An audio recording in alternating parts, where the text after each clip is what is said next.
Hello friends, happy Friday and welcome to NECC Overwatch. My name is Jeff, here with Sam, and we'll be your guides here through week 2 of our fall 24 season. Yeah, it's still pretty early in the school year, Jeff, but I think the tests are coming and they're coming hard here in week 2. We've got 2 incredible matches, one after the other here. The first one of the Toronto Metropolitan University coming up against University of Delaware Varsity.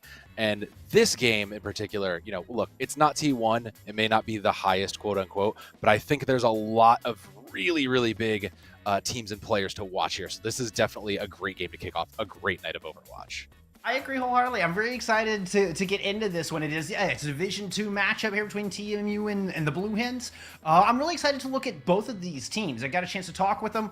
Let's take a look, see at some of our rosters, some of our players that we're going to see on the battlefield today. TMU, a lot of synergy built into this squad, Sam. Unfortunately, it sounds like they're missing their starter tank today. Yeah, unfortunately for us, we get to see QE, but unfortunately for TMU, they are missing Solo, who, if you've been watching, any of the Overwatch, the OWCS, or any of these higher ranked events, you know that they play on Shinkigami. You know they are a top tier tank, and that is such an important position when you look at who's leading the team, who's making the shots, and to kind of have to rely on your backup. It gives me a little bit of concern for TMU, especially when you're coming up against a team like the University of Delaware Varsity.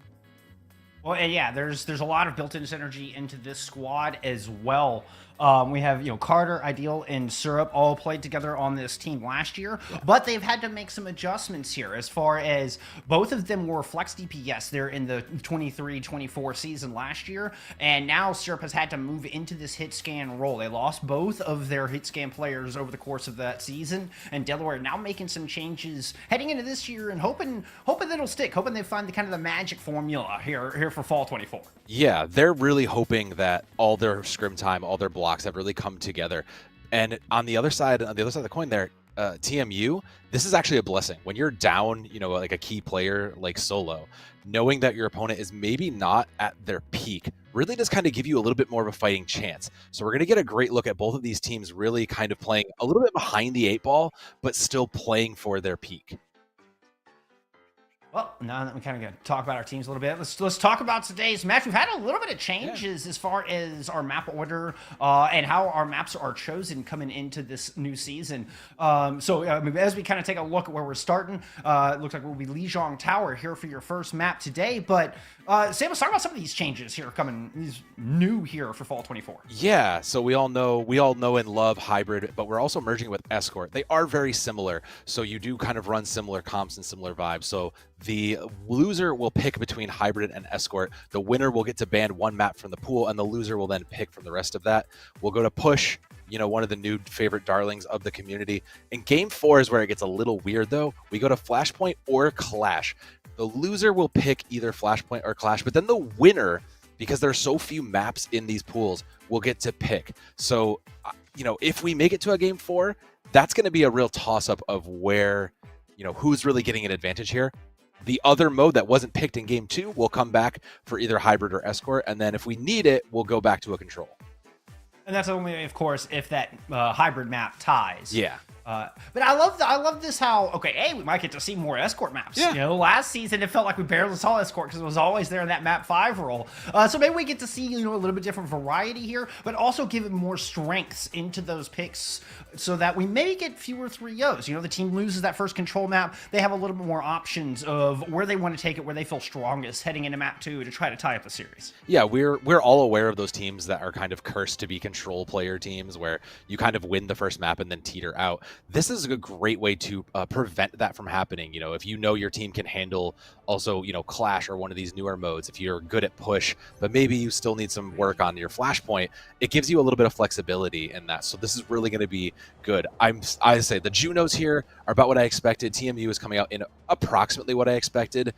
You're picking the Orisa for a little more tankiness, but all the pieces are there. Delaware Varsity, though, this is the kind of other variations where you want to go more brawl, and Syrup over on the Cassidy tells me we're going to get right in faces. So I'm really, really expecting them to be a little bit taken back by the Orisa coming out because QE should just be so much more tanky when you're expecting a Ram or even a Winston. Recent buffs to Orisa have kind of brought her back in the meta, most recent one being the added speed back into that 4 to 5. So you can kind of get in and out a little bit quicker, kind of use it to bail in a bad situation. Early Maywall's already up for both of our squads as they're starting off the fight here in the courtyard. It's going to be a little bit of poke, but Kiwi's still just continually putting herself out there. She is tanky, but the Orisa still does take a lot of damage.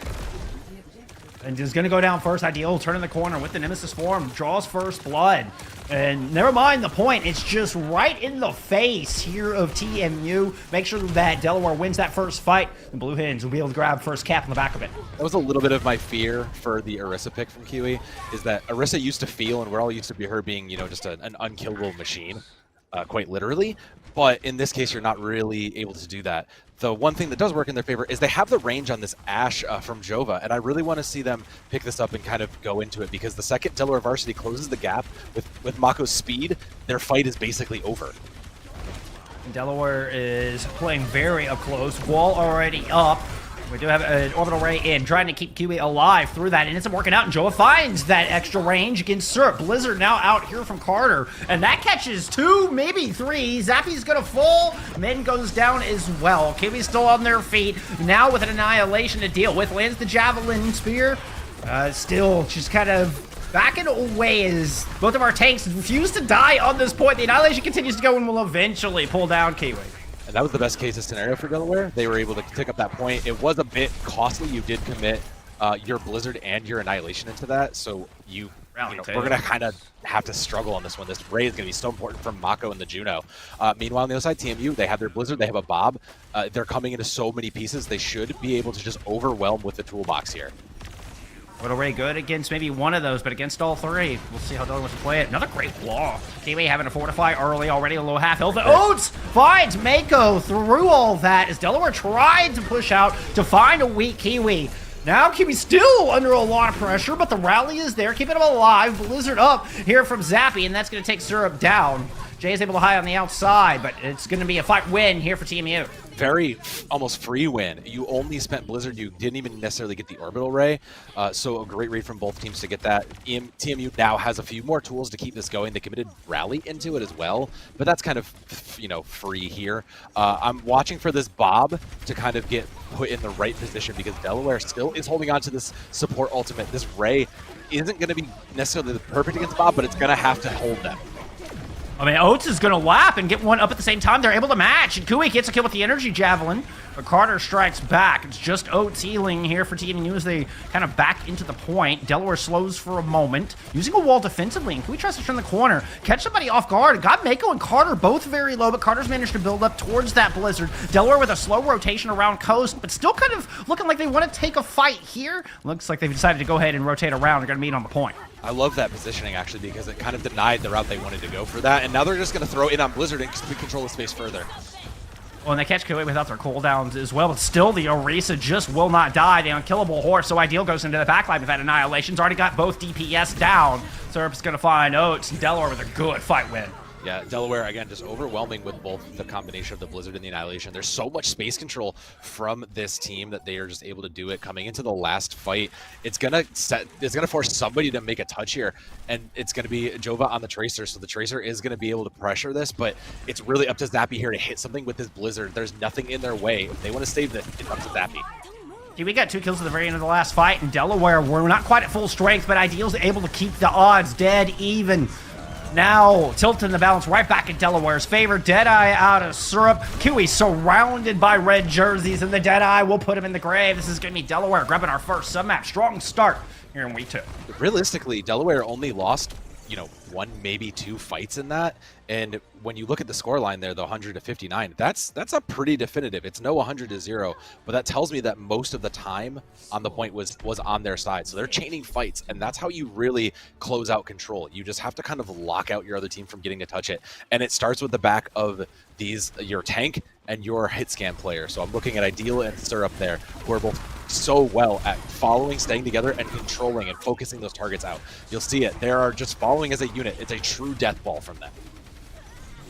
And in the moments where they do split up, which is what we see here, both Ideal and Syrup are able to handle their opposite sides. The Cassidy pick ends up proving very strong over the Ashe that Jova Being was just showing us there in map 1. Looks like Jova Being is going to match here as we head to Control Center. Capture. I'm not sold. I really wish they would have just slowed it down and kept the Ashe, because Jova did very well on the Ashe. I like the medium range a little bit more, but considering the angles you have to hide here, especially on this medium high ground, I think it's okay. What if I forced out early there by the vortex of Ideal, and Carter's already grabbed the first pick. Syrup's going to follow it up. And DPS from Delaware just putting in work early in this fight. Went in and out in the poke phase, barely even got into the brawl stage. Yeah, there was no contest. It was the first couple shots open. They'll get the first cap here.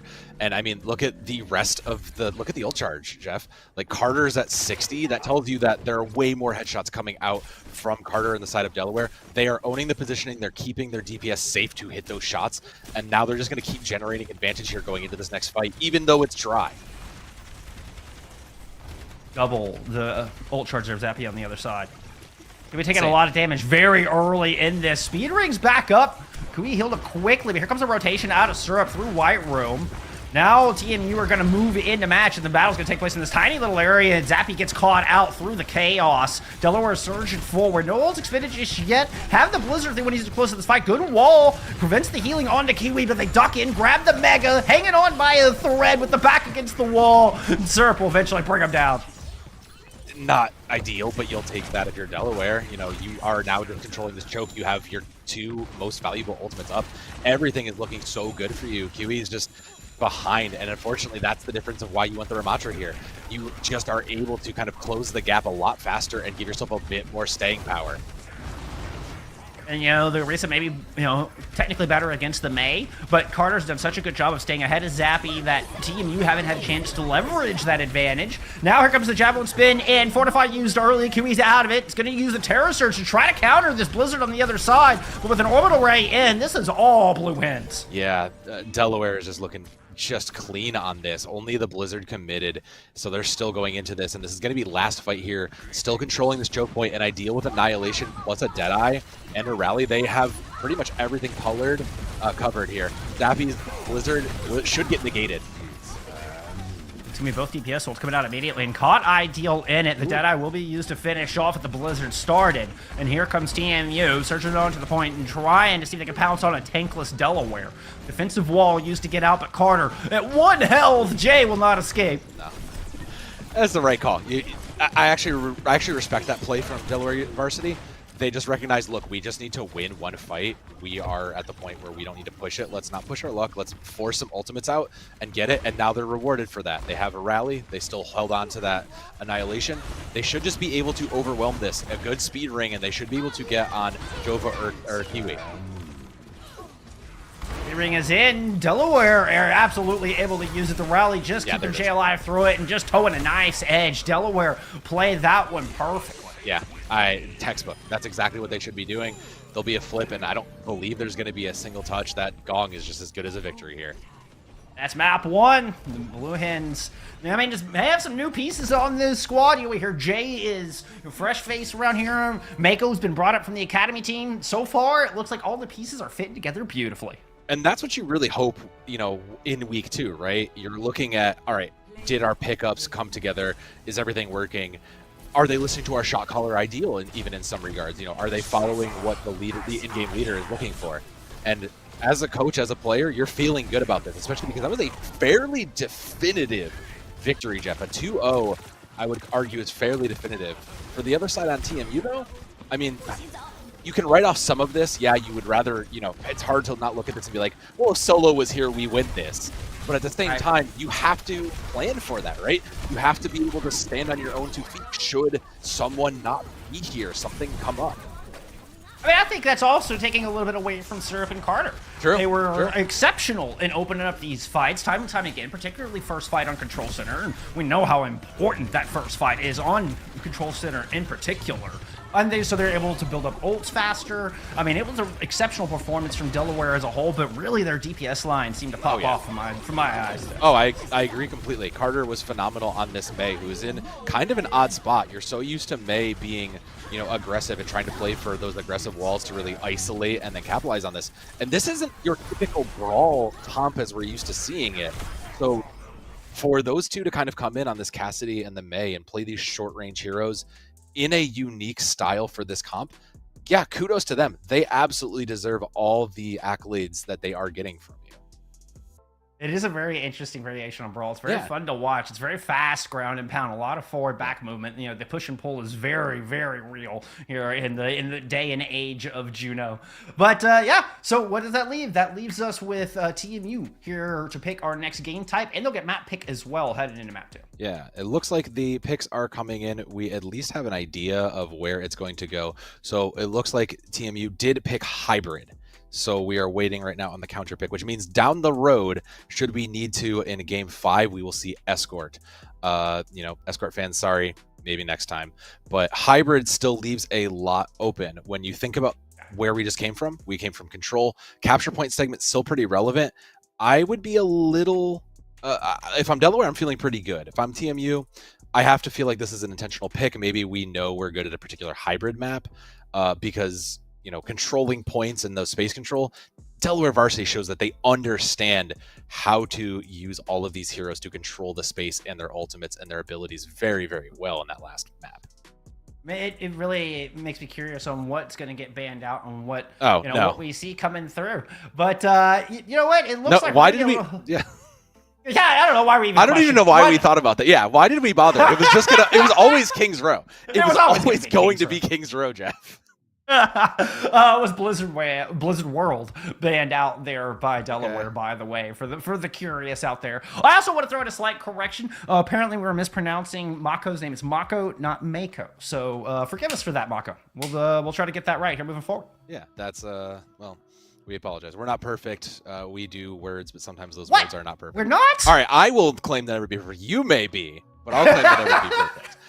But what is perfect, obviously, is this Kings Row pick, Jeff, because as we all know, this is the one everyone screams. This is literally the map that everybody plays. You don't. This is almost textbook. You play on Lijiang Tower, you play on Kings Row, and then the book kind of falls out because we go to push, and that's still kind of being. Well, we kind of know where we want to go now, but you know, it's not as set in stone over time right now. Oh, it's not nearly as figured out. I think Kings Row is the most figured out map in all of Overwatch. Yes. And like you said, I mean, it's not just one of the oldest. It was the second map ever designed for the game, but it's been played so much that then fundamentals come out. You're never going to catch anybody by surprise playing Kings Row. I mean, we know just exactly on comp what you're trying to accomplish and what your win cons are. We've gone to a way more divey, diva focused comp on Kings Row here in the past 6 months to a year or so. But yeah, I would definitely say it's the most figured out map in the entire game. I 100% agree. But like you said, you mentioned the diva. We haven't seen that yet, and diva is typically the queen pin of this kind of a comp with that ability to protect, to enable the rest of their team. And like you said, now we're kind of moving away from the traditional brawl of Kings Row.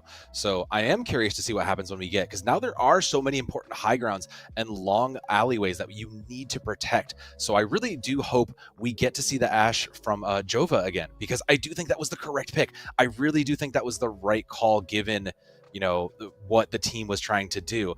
I think you just kind of got out hit scanned, unfortunately. I was thinking the exact same thing, though. I hope we do get to see Jova on the Ashe. I think this is going to be a great place for it. Clearly kind of favoring that over, you know, when we saw the Cass on the other side there from Syrup.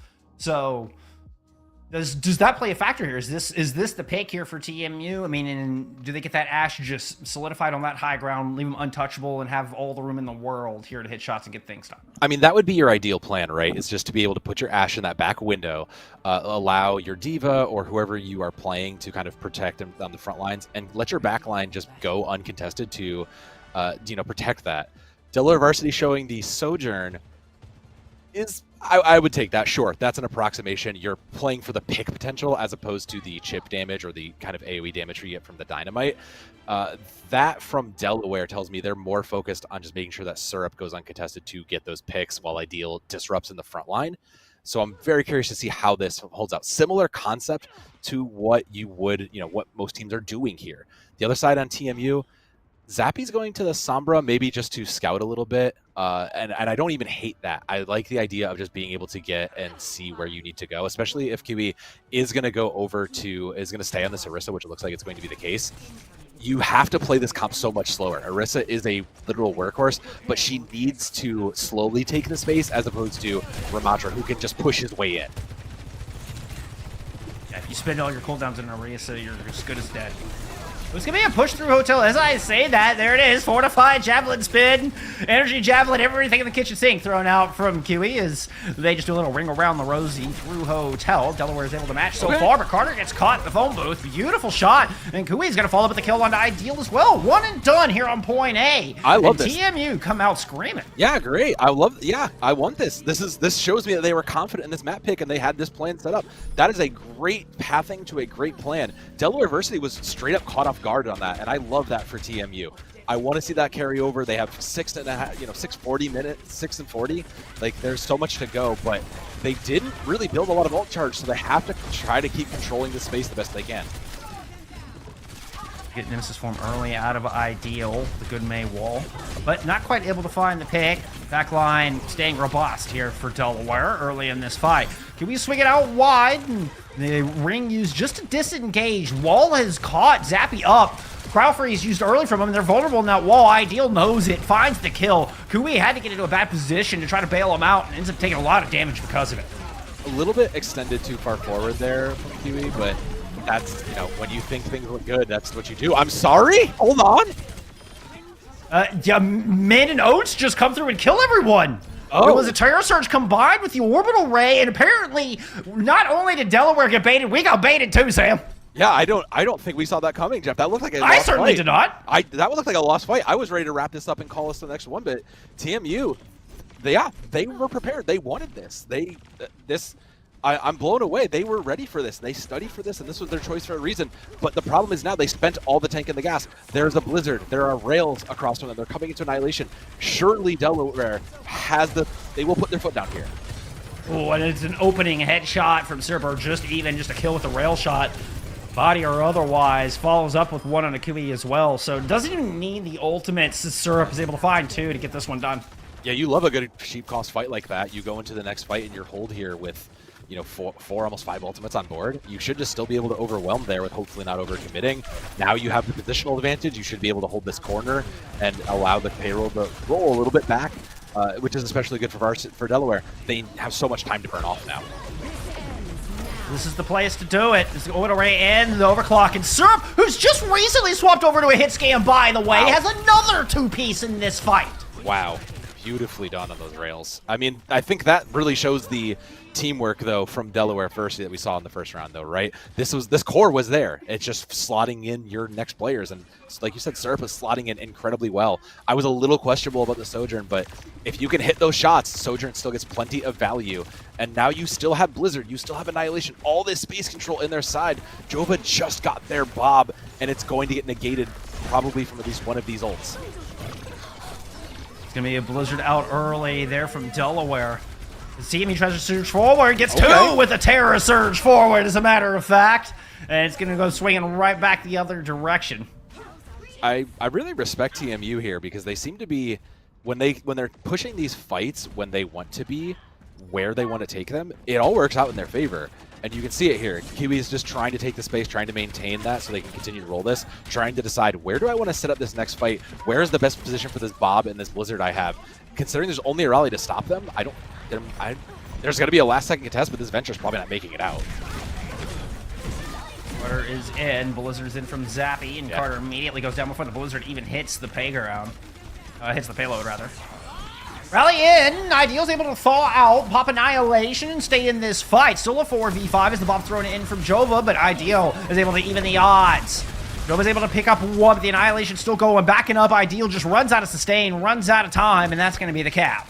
That was pricey for both, though. I think you're happy with that if you're Delaware. You did get most of the ultimates out of TNU that you wanted. You got Bob, you got Blizzard, and that's pretty solid. That almost sets you back to neutral with, oh, wow, and a great late shot traded out. I mean, it still keeps us about even, but you're still pretty happy with that for Delaware. You have 3 minutes to kind of burn out the rest of this time. Syrup has rails, and if they are hitting like that, you have to expect that the Sojourn is going to find more value and put another stop on this. Even with Rally, it doesn't really negate these rails at all. That was such an important pick. An early pick on Namako, and you can't help but feel like TNU is just going to go in forward on a 5v4, but because Syrup's able to find the trade, it stalls this out on this corner. Ooh, that's a nasty energy javelin. Syrup, take 2 Esprit, call me in the morning on that one. With the ring, here comes TMU trying to push forward. Carter goes into the backline, and then's going to pop a rally. It looks like they're able to fend off the Venture. Mako throws in the orbital ray over the corner, but TMU just waited out, run past it, and now trying to run down Ideal, who swapped to an Orisa of their own, by the way. It's back to the glue factory there for that defensive Orisa, and now the defensive Delaware is scrambling. I'm not sure why you were looking. Ideal was looking very good on the Ramatra, so I'm not really sure here. And Carter, we were told Carter has a pretty solid Venture. We're seeing it pop up, but not really good. Gonna give it to the Hanzo instead. We're just gonna play for the range here and try to draw out the time instead. Kiwi's has a surge up, and their surges have been incredible these last couple times. So I'm watching for the Orisa here. Yeah, both Terra surges have resulted in fight wins. And I think both they were down before Kiwi was able to hit the kill. Overclock out from Syrup early in this fight. Not able to find it on this one. Does drive TMU off of that precious high ground, though. Yeah, that high ground is so important, especially when you're looking at these mid-range heroes. But Carter's decided into the Genji, just going to try to get more impersonal. TMU does have the ultimates here, though. Yeah, it was an orbital right there on the left-hand side. Defensive Terra Surge out first. Kui tried to see if they can get the better one, and ends up being a trade. Blizzard over the point, trying to close this out. Still plenty of time left in the bank. It's just Syrup and Jay here to try to touch. The former runs in, immediately taken care of. Jay now comes in swinging with the mace. Cannot whittle through Zap. He has the Cryo Freeze to stay alive. Bob on the point for some extra reinforcements. Carter tries to stall, immediately cut down, and the time 1:18 here with 3 points in the bank. I think that was Carter's 5th hero by the end of that C point segment. It kind of felt like we were just, like you said, we're scrambling for the side of Delaware at the end of that. You know, from moment 1 where we just kind of lost the capture point segment in one fight to C, you could see the panic almost set in a lot of their plays. When Delaware was in control, they looked great. When they didn't have control of the wheel, that car was just driven by TMU. That was, I mean, so far play the map right there. I think that one was very indicative and just reinforces the point you're talking about where Delaware thought that we're in control. And no. It was Kui who was at the wheel the entire time. Yeah. I mean, when you look at how important disengages are, like we had kind of talked about, you only get one of these Juno rings, so this micro use of that speed ring becomes so much more important. You can't use it on an unfull committal or an unfull disengage. Making sure you use it at the right time is so crucial, as well as making sure that your Juno just has the position to get everybody in it and keep that healing coming. Juno has been kind of the crux of a lot of these, and we're kind of seeing that, you know, Juno is one of the most important parts, but these DPS are really making a case for just overwhelming in a lot of ways with that speed. Oh, 100%. And we've seen both DPS having a big impact. Yeah. Not really anything interesting to change here. I do think I'm still not 100% on the Sojourn, but I do think Syrup is making a great case for it here. They're going to try to push same way, same pathing. I mean, again, it's not a traditional hit scam player, so that maybe this kind of hybrid hero was just part of kind of closing that gap a little bit. Yeah. Just theorizing. No, I don't hate it. I mean, we've seen Syrup hit some incredible shots with it. So I think as long as the positioning is right and we're not too deep like this, we can capitalize. Yeah, Delaware push all the way to Bookstore to try to chase some kills. Ends up being a trade out, which will favor them in the end. They're able to get a little bit of presence here. Oh, good kill on Najova. That might just secure it. Yeah, I think we're done after that. It was a bit, like you said, a little bit chasey for Delaware, but it paid off for them. They were able to kind of split, pull the attention, and the point, you know, was taking up in the meantime. So not as flashy of a 3-point, but still very good from Delaware. I mean, Oats did manage to build that orbital laser first. I have to say, TMU is still managing to kind of outpace in regards to the ultimates, and that was one of their keys to completion. If they can do it again, they can get a hold from it. They're going to use that orbital ray immediately. Just passes right through the wall, break it down, trying to chase down Ideal. So close to that Terra Surge. Ducks around the right-hand corner and is able to stave off the chase. Now the orbital ray in response. Blizzard gets eaten up. Cryo Freeze used there to try to keep Zappy alive. It means they unfreeze in a very unfavorable location. And this is Delaware able to win this one out with just one ultimate. Yeah, it helps that they ate the Blizzard as well. That does help a little bit. Yeah. That's a lot, admittingly. That's one of the higher value ones you would have liked to have got, and now it means they get to save their own for it. So Delaware will come in, they'll have a rally, they'll have Blizzard. Again, you're kind of looking for anybody here but the Arista if you're Carter, and that should be relatively easy to get. You just chase the Arista out. There's nothing really to stop you. Kiwi has been coming up big with their Terra Surges, but I don't think you're going to out Terra Surge this Blizzard. As a matter of fact, Ideal might be able to pull people into the Blizzard. Oh, that's going to be an early use. Yeah, they're going to try to... No, Ideal doesn't pull the trigger on it. It's, in fact, Huey who runs to the point to try to clear it out. Mako cannot find any reprieve. Jova lands a shot, and here comes the overclock the other direction. Syrup picks up one, has somebody... Woo, pinned in the corner. Syrup will get another one with the rally there to assist. It's a beautiful little 1-2 punch out of Jay and Syrup. And this is one of the newcomers to the squad in Jay, and looked like they had that, synergy already built in. Yeah, I mean, it shows the work it's putting off here, and I'm now sold on the Syrup Sojourn here. We're gonna commit the Bob as well. So Delaware just getting so much more free value out of this.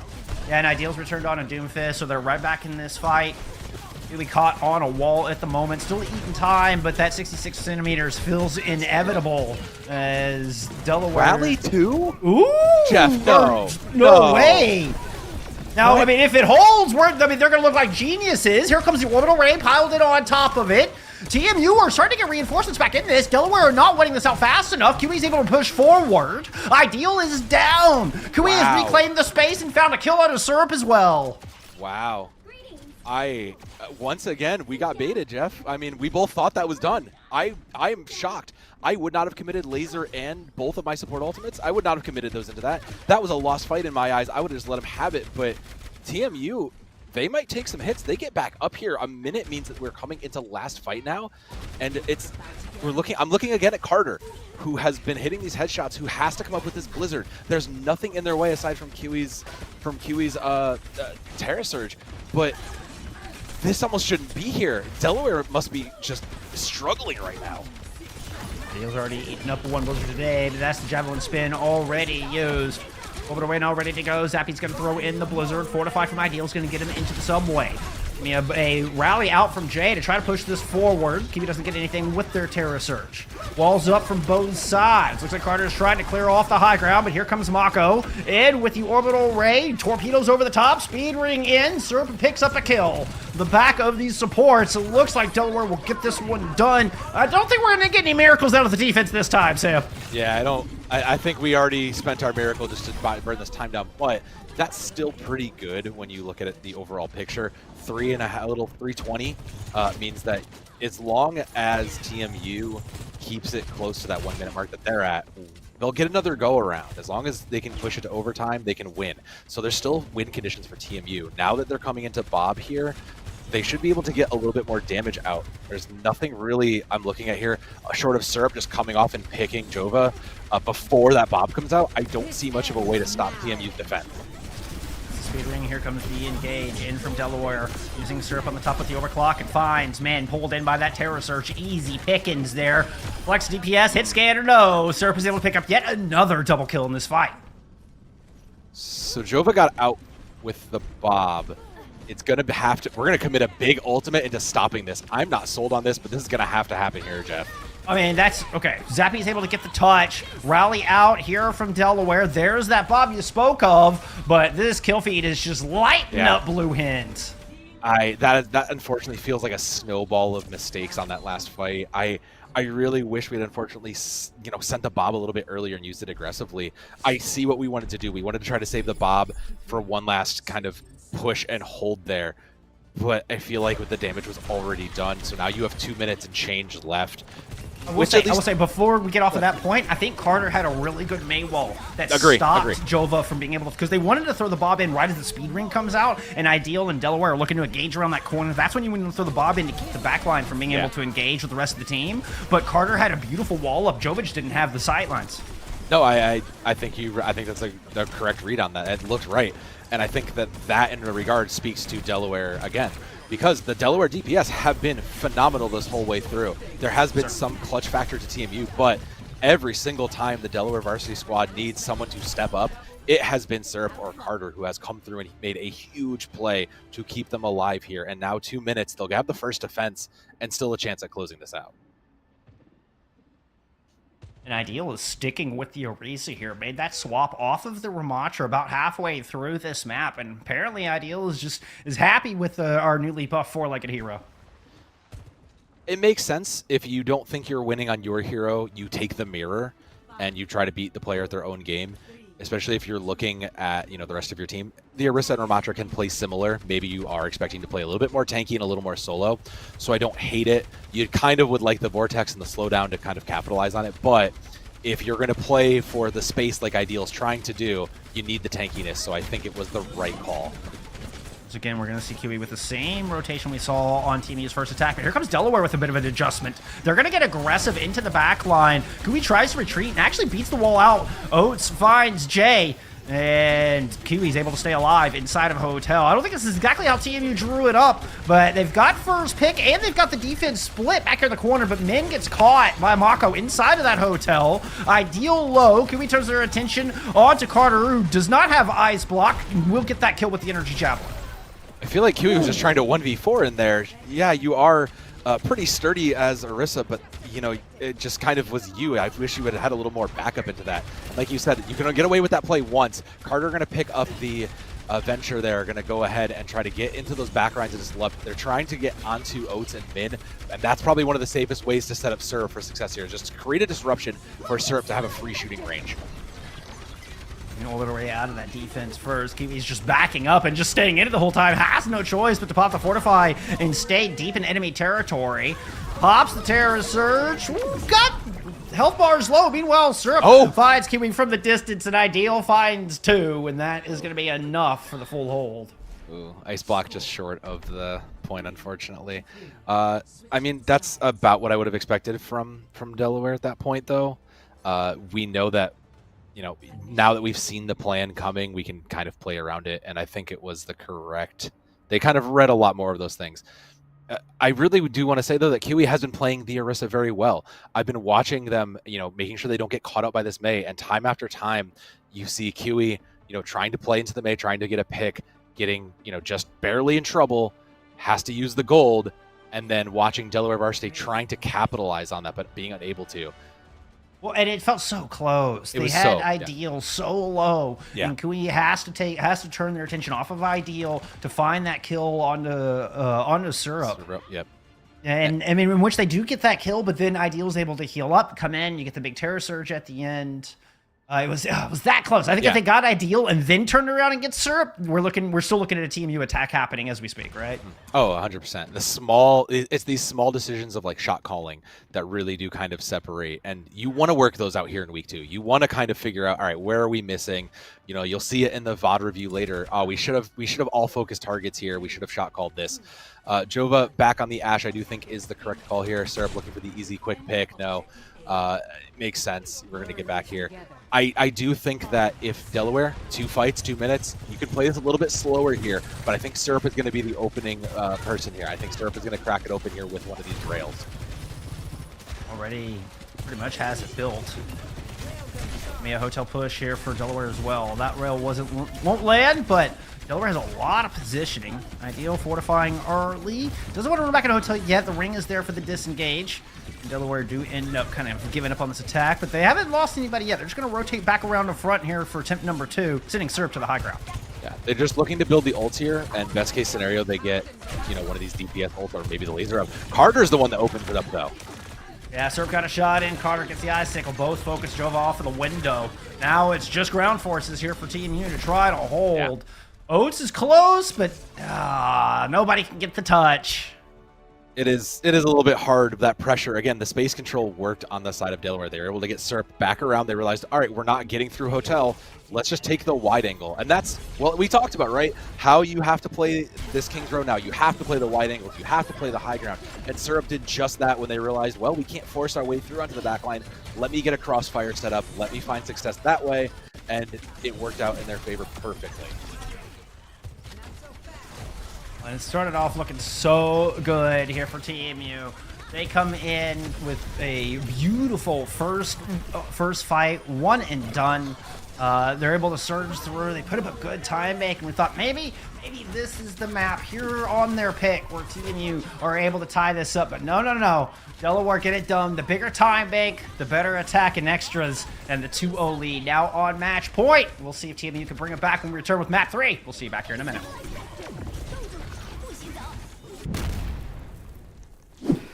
What do you make of this up here? Just showed up in the yard a couple days Is a ago. dog been digging in there? I don't think so, dude. That goes way down in there.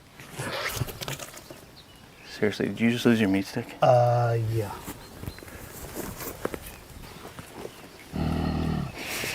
Oh, no. There's something in there, dude. Just leave it. Are you kidding me? We'll just head to the house. Just leave it. The hell with that. Oh! Yeah, there's something in there! Want one? Thank you. It was worth it.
Toronto Metropolitan University are missing their main tank, missing their starting tank, and it seems to have cost them early here in this match. It's a 2-0 lead for the University of Delaware as we head into push. It is unfortunate that they are missing out on Solo, but let's also just acknowledge that Delaware Varsity is having a pretty solid game with some of these new pieces. Syrup has been fitting in very well. Jay also looking in from that flex support, that support slot has been phenomenal. And now as we move over to push, and particularly TMU's pick of Esperanza, I'm very curious because TMU has been setting the pace of this game. When we saw this game, we saw Delaware Varsity way back in map 1 trying to play what was more expected, the Ramatra with the Cassidy and the May. But now we're seeing this Arisamir being kept. And I think it's interesting because TMU really is almost setting how the game is going to be played, but Delaware is still winning it. I mean, even in the DPS world, we saw Syrup, who was starting off in the cast for most of this, swaps over to a Sojourn heading into map 2, or at least halfway through map 2. So, but your point still stands. Even with Ideal and Syrup, maybe not change or not playing on the heroes that they wanted to, they're still coming out with the dubs. But TMU looked strong there for the first half of Kings Row. It just kind of all went awry there at the very end. Yeah, once you kind of saw that TMU was able to play and set their pathing right, it was good. The machine works when everything kind of fires right. They were able to take the pathing, they were pushing through Hotel, they were winning fights, and it looked like it was coming up their side. But Delaware, once they caught on to the plans and understood what their enemies were doing, they kind of just powered up to that next step.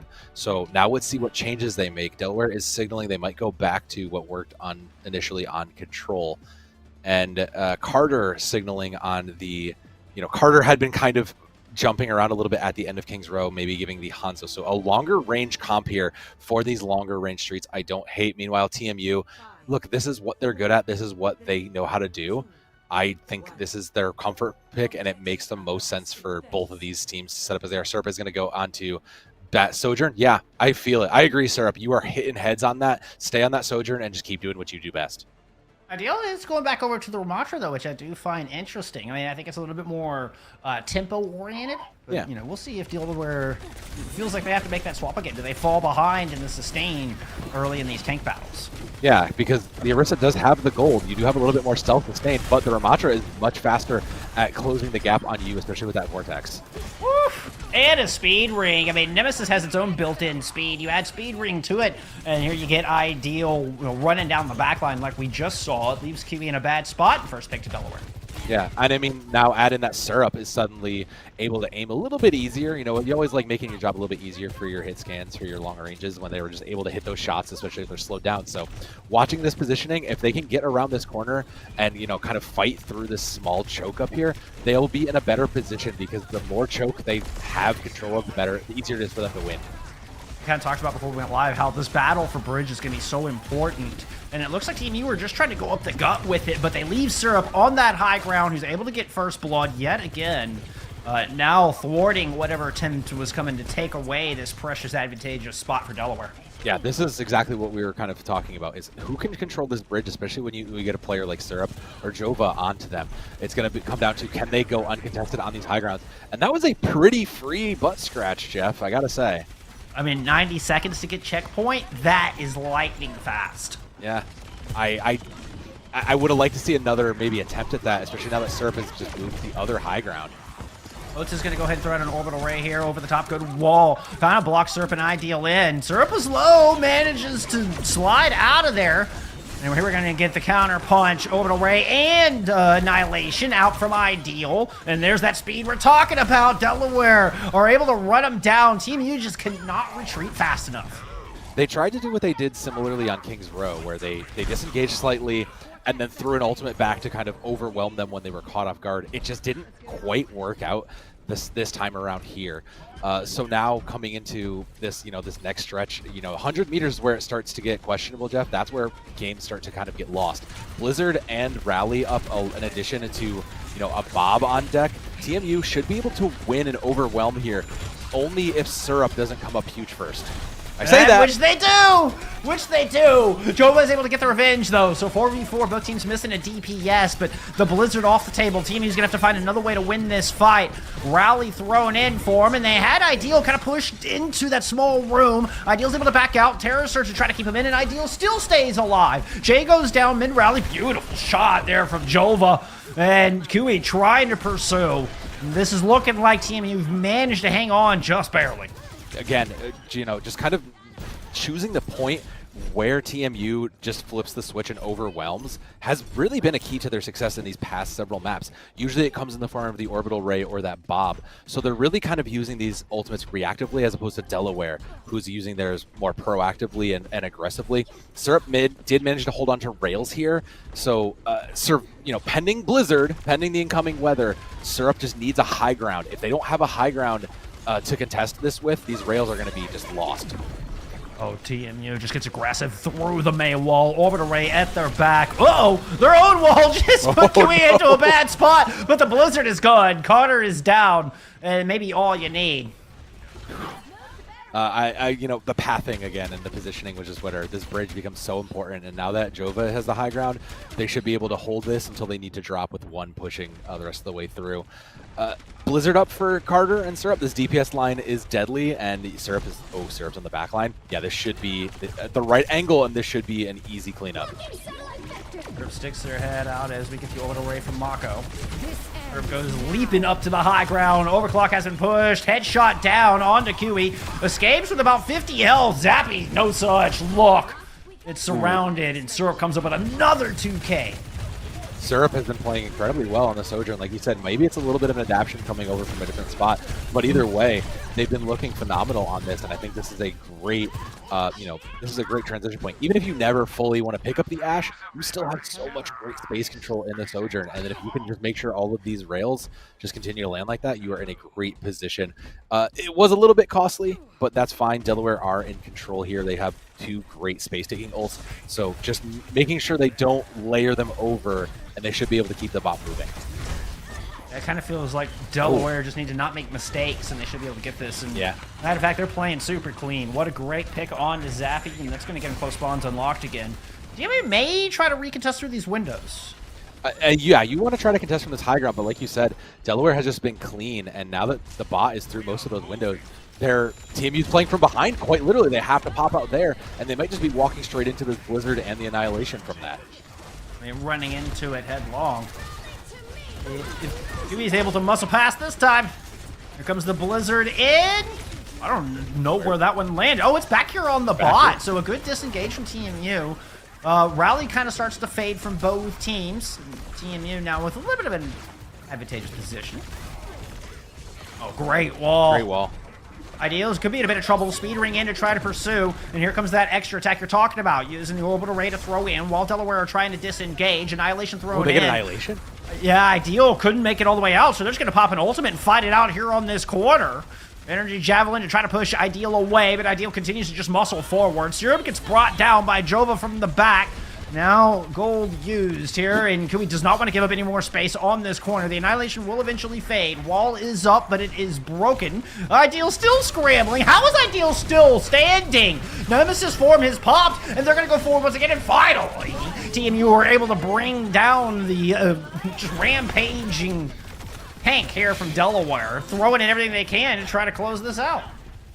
The longer fights always favor the later ults, as we all know. That's just an Overwatch 101. And in this case, TMU, they waited and made sure they needed to commit an ult when they do it. That's what's been really, really crucial for their success in getting fights back.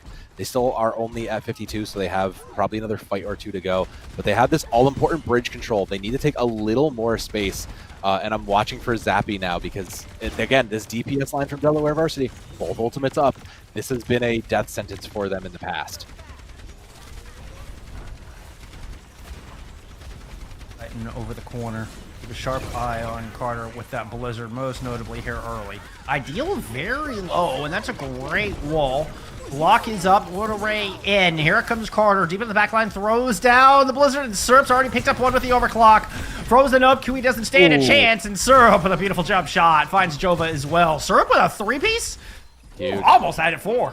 That's some good syrup right there. I mean, That's some good syrup. ain't nothing else to say. That's what we've been afraid of, right? Is syrup over on this Sojourn has been a phenomenal asset where really, you typically do watch for these mid-range, the Ashe, the Sojourns, these hit scans and these long-range shooters to really kind of, dictate the picks and the pace of this, but syrup just cleans it all up right away. It is going to be pretty dry here, both rallies, so the later rally will dictate the winner of the fight at this point. Jova might get this Bob, but I don't know that it's going to build up in time to really affect the fight. It was Delaware who pulled the trigger on their rally first, so TMU with the second, but not by much. Both Briggs are just maced to the face right here in the middle. It's a bit of a mosh pit right under the archway. Annihilation thrown in here from Ideal. And looking to chase down. Energy Javelin puts some space. Still they're able to reconnect the tendrils. Defensive wall up. And TMU are still trying to survive. Have not been able to stabilize on the back of this. Jova held on the Bob. That's their only real saving grace. They did steal bot too. Good opening pick from Kiwi as well. So, a couple things going their way, but now with an array in, Kiwi's caught. Two picks back the other direction. And Kiwi will not get anything with that. That was definitely some desperation starting to set in here for Toronto Metropolitan. Yeah, there's a bit of flash of brilliance for some of these ult uses. You'll see, Oats will just send in an orbital laser and it'll be the right call to tip the scales back. But sometimes, a Bob comes late and it's just a little bit of, getting lost to the chaos. Jova is going to go to the Tracer now. We're running out of time. We're in the 45 seconds, so touching and speed is going to be the most important here. Oats has this orbital laser up. It has to be initiated on if they want to try to get control of this bot and keep themselves alive. It's going to be an overclock from Syrup just to try to stop the attack coming in the other direction. Oats still holding on to their ultimate, so they didn't invest that in. The Blizzard caught Ideal, and Syrup gets caught trying to go through the window. Great man wall, and that's going to be Ideal back in spawn. 2 picks here for TMU, but they've lost Jova. Still, they're going to win this one out, but only 17 seconds to go. 17 seconds means overtime is going to hit. And we're at the point where this is about 2 or 3 fights long, Jeff. So we're going to have to try to get value out of each of these ults, one at a time. TMU has been very good about selectively using their ults, but now using them at their time is going to be crucial. Ground approach from Delaware. TMU just going to sneak it out. I only see 3 pushing forward. Where are the other 2 players from TMU? They're still trying to make it back into this fight. Ideal's going to jump down, build up towards the rest of that Annihilation. And here comes Carter playing it off the flank. Drill dash into the window. Ultimate ready to go. We hear the rally and the orbital ray thrown in here from TMU. Kui tried to stay alive on this point and threw a tectonic shock out the other direction. Ideal already down. Carter just going to burrow on the objective, try to buy some time, and gets on out. It gets nothing with the ultimate, and TMU still standing 5 strong. Again, now we're at the point where this is one fight, so I'm looking now. Let's say the orbital laser and the rally means that they should be able to push their bully their way through. They're able to bowl down Mini just right out of the gate. Terra Surge in. Pulse Bomb won't land. Terra Surge gets absolutely nothing. Oats is able to trade out 4v3, but Ideal will give the favor back over to Delaware, and they're going to close out this map and close out the series. It was the last push there from TMU. A little glimmer of hope, but it's not quite enough to steal away the dub. TMU is an incredible, crunch time team, but it's really hard when you just don't have the ult economy to really back you up. And a lot of it was on the back of, a lot of the win it's on the back of this player here, Syrup. I mean, Syrup, I questioned, initially of the Sojourn look. Sojourn did take a couple hits, to power through the earlier patches, but Syrup absolutely making a case for the return of Sojourn here, making it look pretty flawless, honestly. I mean, and again, the adaptation. I mean, I got a lot of admiration for Syrup, who's kind of forced to make a swap from their role that they've trained in and comfortable in for the betterment of this team, moving into that hit scan role. And yeah, I mean, what can you say? Making a good case, kind of playing it their own way. Started off trying to bring out meta, but ended up just kind of playing to the beat of their own drum here, and it works out well. I do think that TMU, Kiwi put in incredible work coming into sub off for, Solo, who is unfortunately not here as well. So I think, the 3-0 is like a pretty definitive win for Delaware Varsity. But I do think that when you look at this match, it wasn't fully, it wasn't like a stomp. It wasn't like a full, there were moments of success for TMU. It makes me kind of look down the road and think, what happens when we get to playoffs time and Solo is here? How different does this TMU team look? And does Delaware Varsity really, look as polished versus a team like this? So I'm very curious to see what happens in the later bits of the season for TMU. Well, you can't help but think that there's more options available when Solo is in the lineup, right? They're kind of stuck on the Erasic. I'm guessing this is what Kiwi feels most comfortable on in a competitive setting. So it felt like they were just kind of, kind of boxed in to this composition because of that. But realistically, Jeff, that was like a great box. If that's your box, that's a great box to sit in. You forced your other team to play what you wanted. You forced the Arisamir a good chunk of the time. So I think you're not disappointed with that. I think you actually will look back and say, all right, our bench is pretty good here. Let's roll with that and continue to build that up for the future so we know how to deal with this. So I think when you look at TMU, 2-0, 4-3 is the one that really stands out to me as there is a lot of fight to be had for a team like TMU. And on the other side for Delaware Varsity, 2-0, 1-0, easy. That shows me that there's a lot of power from that core that has been there for the past year. And not just that, but good adaptation and able to play from behind was what we saw on Kings Row. I think that really was kind of the definitive map of this series. And it was one where we saw Team U show us a lot of strengths and put up a good time bank, but we saw the resiliency and the adaptation out of the Blue Hens, and Delaware ended up taking the map in the series. I agree completely. I think both of these teams, when you look at them, you look at this match on paper, you might have the wrong idea of how the true power level of these teams really will look down the road. It is only week 2 to get to get both of these teams now really gives you a chance to kind of look back at some good footage to prepare for, the real test down the road. I can't wait to see what they have for us in the future. And I cannot wait for our next matchup. We're going to take a little break. When we come back, it's going to be some Division I action. 2 names y'all will recognize. It's Illinois State Redbirds taking on Northwood when NECC continues.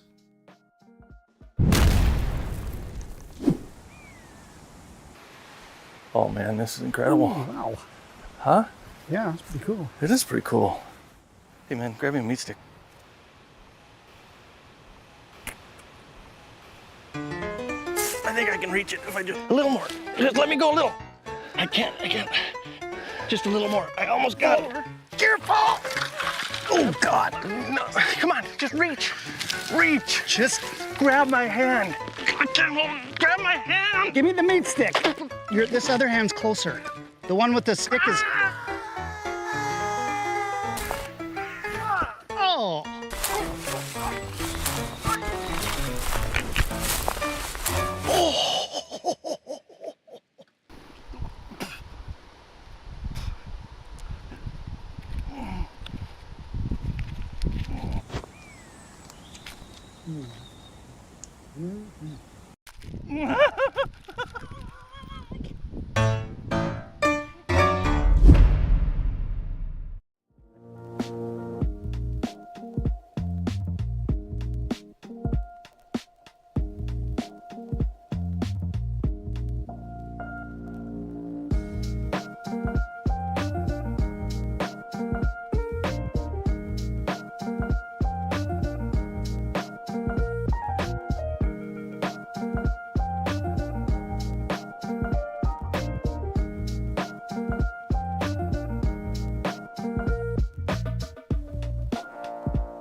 All right, friends, we appreciate your patience there for a little bit of an extended break, but did you miss us? Because we missed you. And you know what? I've missed doing this. It's been so good to get back in the booth. We've only had one banger match here today for our return to Collegiate Overwatch here for Fall 24. Now it's time for another one.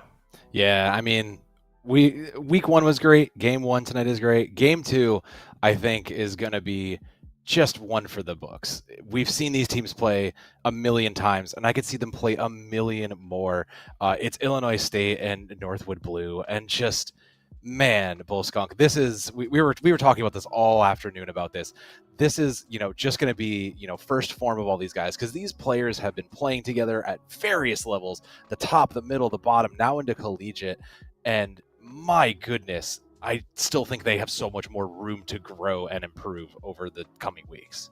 I mean, we've seen that. We saw that from Illinois State last year. Yeah. And, I mean, as they are your reigning champions, not only here in NECC, but also in various other leagues around collegiate, including Blizzard Official Championship itself. So, I mean, ISU are your reigning champs across the board here in Collegiate Overwatch. And, well, I mean, you know what? Guess who their opponent was in that grand finals? It was none other than Northwood. It was Northwood. And again, this is almost like a rivalry. This is almost, battle for LA level of rivalry at this point with how many times these teams have played. It really does. I feel like we're just kind of seeing, the future in a lot of ways. But the good thing about this game being here in week 2 is that we're going to get a chance for these teams to kind of feel each other out. Yeah, they're going to play a million more times, but both of these teams are now going to get the chance to kind of try a little bit. It's maybe not as much on the line for both of these teams, which, considering, everybody's still kind of getting their footing and making sure the machine works perfectly, I'm, especially on Northwood's side, I think this is a great opportunity to get a litmus test for, like you said, the homecoming event, all these future events that we're inevitably going to see them play in. I mean, they're playing the long game, no doubt.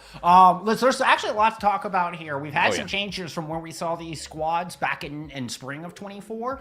Let's go ahead and pull up both of these rosters, because one of the things about getting an early look at these teams is getting kind of a first look at these revamped rosters. Let's start on the left-hand side of your screen. So, Boat coming in. Well, excuse me, Boat was in here, but it's Icy coming in, making his first entry into Collegiate Overwatch, and not only that, but with Vega now gone, you've had Lep come in and return to this team for the first time since 2022. I mean, that's the real question mark, at least on my head, is how is Icy going to perform? Yeah, Icy's performed, in prior higher level events, but when you're coming into a team like Northwood Blue that has a bit of prestige here, and you're taking up that tank slot, it really does make me kind of, keep my eyes a little bit further on them. The CJ Lep line is probably as good as it's going to get. So I'm really curious to see how, that triangle of the tank and supports really do work together here for Northwood Blue. Well, and Northwood lose Rocket. So one of the things I was thinking about in the TPS roles, they do lose who's considered the best tracer in NA right now. Yeah. And was a big component for their success in making it to those grand finals back in spring of 24. So definitely some changes here. And yeah, I see on the front line, we'll be keeping a sharp eye there. Lep is solid as a rock, but there was that built-in synergy with CJ and Vega that goes way back. So, does Lep slot in as well? Definitely a big question here. We've also got changes on the other side, Sam. Yeah, I mean, if you've been anywhere near me, I have always been high in Maymon, but the support line of Admiral and Luke Mino, God, that's so good. That's just such a great support line. If you're Kuffa, I think you just feel almost invincible when you look at how the support line kind of changed and evolved to this point. It's interesting. Now, they lost Skyle. Skyle was kind of their premier Ana player through their championship runs, where we saw Kuffa almost exclusively on the Winston through those runs. And we got to talk to Kuffa about it firsthand, at Nationals, live in person, and talk about how much he loves the Winston and how they definitely feels like that's his best hero. But then with Skyle leaving, they've now replaced with Luke Mino. And yeah, you're 100% right. Absolute, just veteran, rock solid, one of the best supports in NA, but is traditionally more of a main support. So is Admiral. So now the question comes up of what looks do we get from this ISU backline? And without a traditional flex support here, does Kuffa still want to play that Winston? Well, and then look at the other pieces there. Lethal and Maimon, you know, you look at them as traditional dive, Tracer, Genji players. They're kind of more known for that. Like you said, and Kuffa wants to play Winston. How do they thrive in this very different meta? I think this is going to be a really interesting look at, you know, ISU and their flexibility, not just their ability to win. We know that team is good. We know they can win games. We know they can win championships. But what happens when the game doesn't really want to synergize with what they're good at? It'll definitely be something we're keeping an eye on moving forward. Speaking of moving forward, let's go ahead and take a look at our map pool here for today. This is going to be a first to 3 with the home team gets first pick here for Lijiang Tower, but it then is a loser pick throughout the rest. So not only choosing maps on a lot of the types, but even in the case of map 2, get to choose what game type, whether they want to go to hybrid or escort. Yeah, you'll see there in game 2, it's hybrid or escort. You get your choice of either or. The loser will pick the mode, and the winner will ban one, with the loser then picking the map. And over there on Flashpoint or Clash, the loser is going to go ahead and pick either mode, and the winner will get the map. So, you know, maybe a little bit of a different format. These guys have played in a lot of official events, so maybe a little bit different, maybe a little more mind games can happen on the side of both of these teams for that regard. Yeah, another small change just coming into this season is we've changed the way our divisions are labeled, so it's now just Division 1 through Division 8. We've gotten rid of the other monikers. I think it's a little bit easier to kind of understand where each division lies. So, as you would expect, your 2 teams coming in from your defending Grand Finals champion and runner-up clearly are very Division 1 teams. Oh, yeah. I mean, it's hard not to just look at any of these 10 people in this server and just say, wow, that's a superstar. Wow, that's a name that you've seen highlight reels of. But now the question is what happens when you put all those highlight reels into a film and just put those films on the same screen? Illinois State, you know what? I'm not going to get baited by a lot of this, but that wouldn't shock me if they do both pick up the Orisa. They're both signaling it. And Icy, we were kind of talking. We known them. We were expecting maybe more of a diva look, but if these teams are finding success in the Orisa, I wouldn't be shocked. Bo is going to come out on the Genji, and we will see the Genjis come out in addition, but a little difference there. Cassidy from Haven is going to be shorter range than Lethal on that Sojourn. It's Bo MMO both very at home on the Genji. I mean, this is going to be wonderful to get to see these 2 Cyber Ninjas go head to head. Eyes first off on Lethal and ISU here with early presence in White Room, able to just pour shots down and just force Northwood to kind of respond. Either try to take the White Room away or rotate back to the point. Bo's going to rotate all the way into the back line. Starts throwing shurikens down on the Judo. And opted to just turn on to Lethal instead. Ends up being a trade on those DPS. We're in a 4v4 here early in this fight. Yeah, still fighting from that high ground. I mean, you're seeing Luke Mino just barely edging out that orbital ray. And even just on the tank line, though, Kuffa is coming out ahead. That heals is just coming through a little bit more for Illinois State. ASU give up first cap without much opposition. I think look to push down the stairs. And, well, you know what? It flips right back over. One good turn deserves another. Both teams feeling generous with the objectives so far here today in Control Center. A little bit of a push there from IC. They're just able to work some pressure off of that outside. Northwood now claim control. Now IC move down, looking to punish the back line, but Lumino has Orbital Ray all ready to go. CJ's thrown in one as well. Both teams just going to come into the mix of things, try to fight in their own colored light, and IC ends up out of the fight entirely. Do the start for now, but again, these are long, tanky comps, especially with Rally thrown in.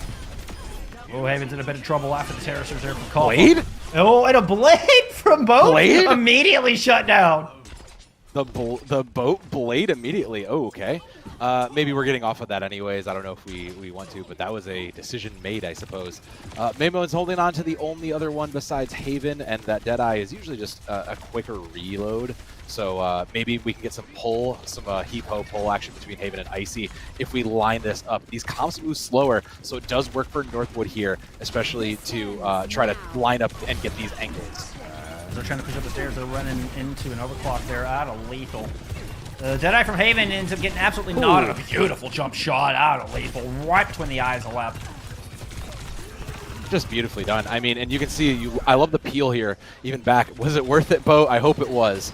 But like even the peel back, you can still see how Illinois is just kind of doubling back. They're making sure that this so important Juno lives through all of this. Orbital Ray and Speed Ring has just been so crucial, and it's so important for this comp to manage those engages and disengages. And right now, Illinois State has just been doing that a little bit better.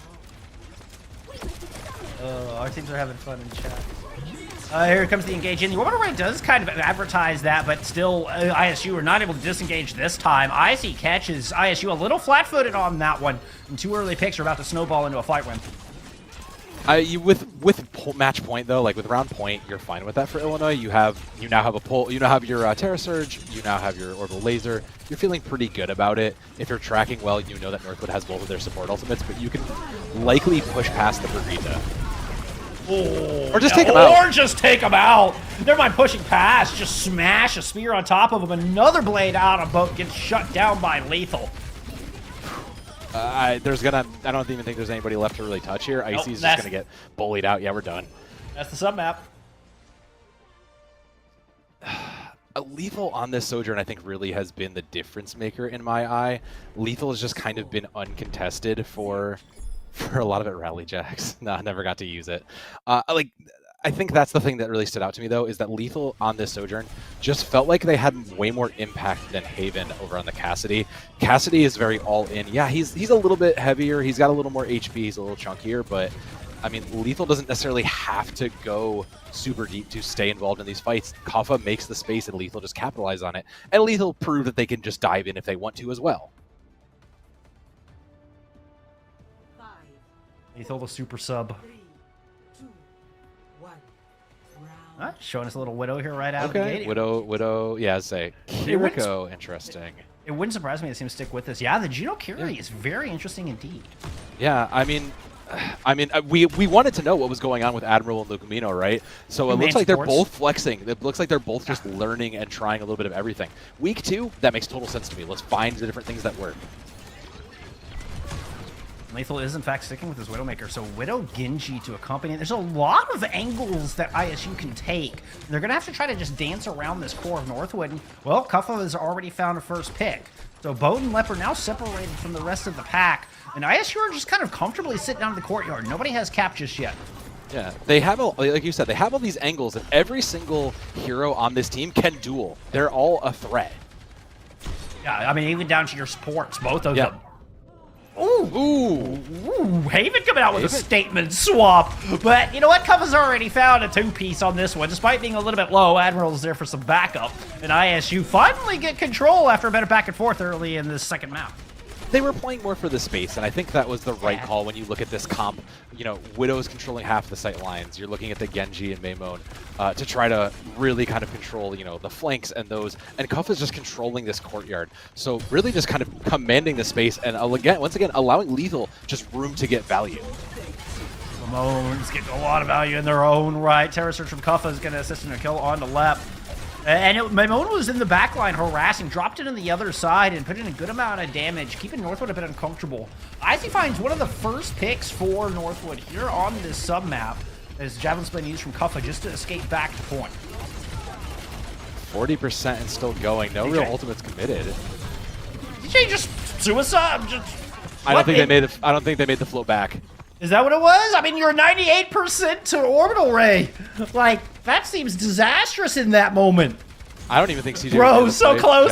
I think he tried to fly. I think CJ tried to fly around the outside, just didn't make it. I think you're. I think he tried to escape and couldn't quite get there, and Haven's just gonna have to look for a shot. I'm not really sold. This is feel very deathmatchy. I feel like Northwood Blue just can't quite get an angle, but I mean, with 5 ultimates on board and 70%, you have to make something work here. You have to commit something into this.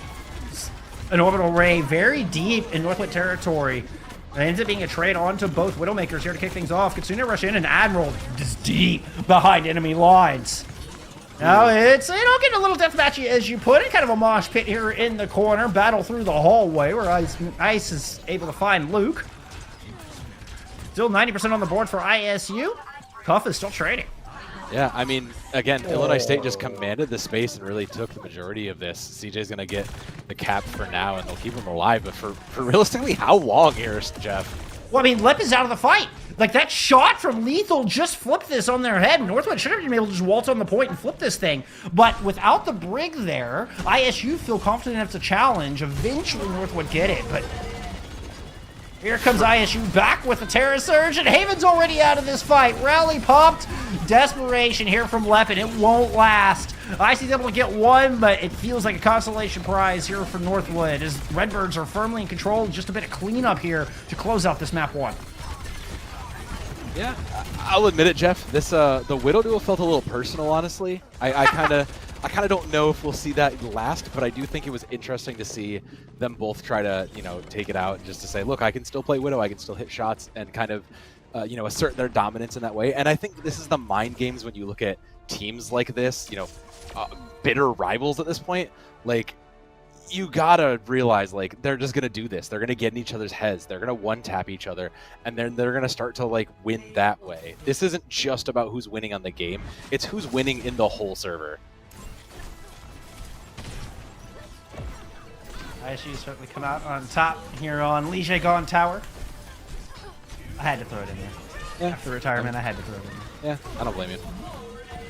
But I think the other thing that, speaking of Lige Gone, we're used to seeing the Lucios on Lige Gone Tower, right? Getting a different look from our support lines as they're evolving and growing here, Admiral in particular, picking up the Brig. We've used to see them that, but Lucamino coming out and on the Juno, I think looked fairly solid. I think we're still all kind of figuring out as we're adjusting, is this Orisa gonna stay? Is the Genji truly the peak flanker for this comp? This is still kind of one of those moments where you can still, take these double main supports and say, all right, maybe I'm not up to the Juno today. Maybe you take it. Maybe I'm the more aggressive Juno. Maybe Admiral is, the passive one. Maybe we have to try to figure it out. But Illinois State seemed to have it down. And we had a lot of questions. I mean, you don't see a championship team come out with 2 main supports on their roster. Like, this is highly unusual, friends. And they are making it work very well. Now, I will say, I mean, Juno's still kind of, I think, up in the air. I think is more leaning towards a flex support role. Yeah. But as we have continued to evolve here at Overwatch, I think those lines are beginning to blur more and more, and Juno is kind of floating somewhere in the middle. So your main support players, they carry a lot of those same skills over into playing Juno. Yeah, and it's kind of slowly going the way of the off-tank in a lot of ways where, it's become a dinosaur. So do these main support players, everybody's going to have to learn eventually how to play Juno because maybe she does a little bit more of both. But in that regard, I would argue that the support line from the side of ISU, like whatever they have to go with, they're both very capable players. We've seen it historically. And I think just it's going to come down to whose playstyle is more dependent. Right now we're seeing Lucamino pick it up, and we're seeing Admiral, who's historically been a little bit more defensive orientated, pick up the quote main support slot. And I think that's kind of working out for them in the bigger picture. Kufa, I don't even think died. I don't have the stat, but I really don't think there were many deaths with how well they were playing there. Yeah, certainly not many, if any at all. Yeah. And there's also another thing to consider where other teams are kind of flipping who has responsibility for playing Juno. I mean, maybe if they just keep Mino on Juno and they just kind of set in this, kind of in these roles, maybe ISU are onto something. Maybe like Mino becomes more proficient in that hero as opposed to having to swap between a Brig Juno look and then going into like an Ano Juno look, and then the responsibilities of that Juno keep kind of flip-flopping. Who knows? Maybe ISU's got the big brain here. Yeah, I mean, I do like, at worst case scenario, we saw the Widowmaker Genji, and that is definitely a unique look. And speaking of it, well, here's an ununique look, Jeff. I'm sure we know exactly where we're going to go here. I mean, this is like second verse, same as the first. Yeah, I don't have any. There's nothing to say here. All of these players want to go here. There's nothing interesting to say in regards to the map. But what I think is going to be interesting here, in regards to the map and these players, is the D.Va. The D.Va had been kind of the definitive tank for this comp for like a pretty decent chunk of time while we were, looking at some of the other events, the OWCS going on. So with the high ground being such an important control point for Kings Row, I am curious to see if Icy stays in or if we bring in another tank or if there's going to be any swaps, because we may be reverting back to that. Can we keep forcing the horse down this main street? Maybe, but it also, it depends how comfortable we want to try to feel or if we want to keep pushing between these teams. I mean, I will say ISU banned out Icon Volta. So I think if they were wanting to play a little bit more high ground, that would have been a choice, yeah. That would not have been their ban. So, I mean, just with that, I mean, particularly now thinking about the Winston side of things and specifically Kuffa and ISU, you know, maybe they do stick with the Orisa. We saw the Orisa played a lot through OWCS Swiss and group stages. We know the Orisa's gotten strong in the meta, even on a map, you know, that has recently become more high ground oriented with the Diva. I anticipate we might see Kuffa stick with that just based on that ban alone. Now, as far as IC and Northwood, that's another question entirely. It looks like IC staying in as of right now. Yeah. And with that being in mind, I'm kind of looking now at Northwood to say, all right, first punch is thrown. What do you have as a response? Can we really take anything off of that control map? Well, we can kind of recognize that Lethal versus Boat has gone the way of ISU and Lethal. So if I'm Boat, I'm probably paying a little bit more attention to how I'm going to flank that, you know, in that regards. And I'm also kind of watching, I think, those sight lines. I'm really looking to Icy also to open up those sight lines for me a lot more if I want to contest against Lethal. So again, you know, longer alleyways, high ground importance. I'm watching these hit scans. These hit scans have the moments to shine, and it's going to take the team to really polish them up to succeed. Momentarily, we'll see just exactly how Haven and Lethal want to match up.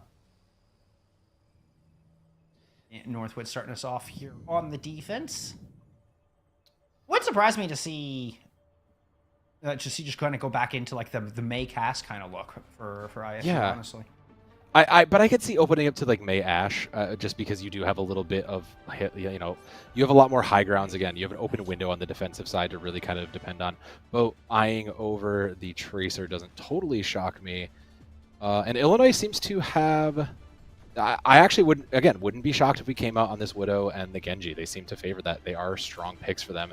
So I can't say I'd be too shocked. Northwood is going to go to the Ashe, and I think that I like it for this first point. In the Streets phase 2 there, I think I could get behind the Cassidy, but I think Haven on this Ashe, I like it better. Boat also being able to kind of zip around and control more of the sidelines, I also think is a little better, especially if you know that there's going to be another flanker opposite you. I'm curious how aggressive Boat's going to want to get. Does Boat just stay back and like kind of run protection for Haven here on this first point defense and just kind of stay in the house, control those flank angles? Or does Boat try to push out and get aggressive into ISU's backline? I mean, looking at the Kiriko, if you're checking and you see the Kiriko Juno, you might have to play more passively. You're not necessarily going to contest into both of those, especially if the Kiriko heals for the Juno. Both of those two supports are capable duelists. Already knocked off the high ground, decides to just go for plan B, moves on to the objective. It does look like Boat is just holding down Hotel for the moment, keeping Maimone from trying to push in through there, but Maimone found entrance and woohoo, a nasty deflect will put Haven back in spawn. Early kill here for ISU as Lethal dances around Statue. Puts a shot down on Icy. Still has Boat to worry about in the backline, who regroups there with Icy inside a Hotel, but Maimone and Kuffa have pushed all the way past the archway to find another pig. Trade out supports. Kuffa is going to give another +1 there to ISU. It's actually a +2 when it's all said and done. And this should just be a one and done here for the Redbirds. Yeah, it's just getting Icy out of the way. There might be a chance that one last contest you do see a couple of them there. Haven Not with Icy going down. Yeah, no, they're going to take the space, and this should push them away. But Haven going over to the Hanzo might have just been to, you know, just give themselves a little more stability. You do have the jump out of the way, and you have a little more burst versus the Ashe, so it might just be a little bit more just for pick play. CJ going over to the Ana as well. I mean, that's a favorite hero for them, and I think it just reads to me as we need more single target. We're just playing to keep our tank up. Lethal, though. Almost had a third. Almost got the head of Lep. Lep just barely got that shield up in time. But Icy just charges forward to die on card after Lethal's phenomenal pair of headshots. Yeah, I mean, it's hard to say much more than just Lethal decided to win. Lethal just has won the game now. This is going to make this street phase so much longer. Look at that, just beautifully done. And yeah, barely got that up in time for that one. I mean, Lethal has eyes. Lethal has eyes, so in theory, Northwood should probably just try to ride that out the best they can. They don't really have any ults to stop this. And Sight will come out immediately as Northwood try to turn the corner to make their way back to contest. Well, obviously with the edge against Haven, gets stunned. That was a javelin there from Icy that kind of forced Lethal back. But here comes Kuffa in with an orbital ray to back them up. Terra Surge used early in the fight as well. Northwood with their backs against the wall, actually back up against a Mega. As Kuffa finds themselves surrounded, but Lethal pops Lip out of the back the moment that rally was unleashed. It's going to be done, but we're still, I mean, Admiral commits in Kitsune Rush, and I mean, Ooh, do Nano they as need well? Yeah, Okay. I mean, you had a Nano Terror Surge coming at you, so, I mean, it works out. Admiral was able to find a pick on the boat. The card is still not Captain Kuffa, you know, has to get Suzu just to survive a bit of an onslaught there. It's a bit of an awkward position, but you know what? Icy finds themselves in an equally awkward position, and Lethal finds themselves with another pair of kills.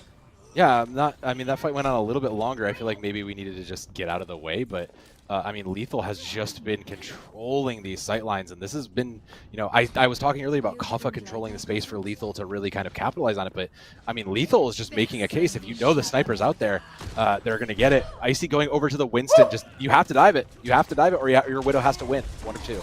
I mean, Haven had sights advantage on that one.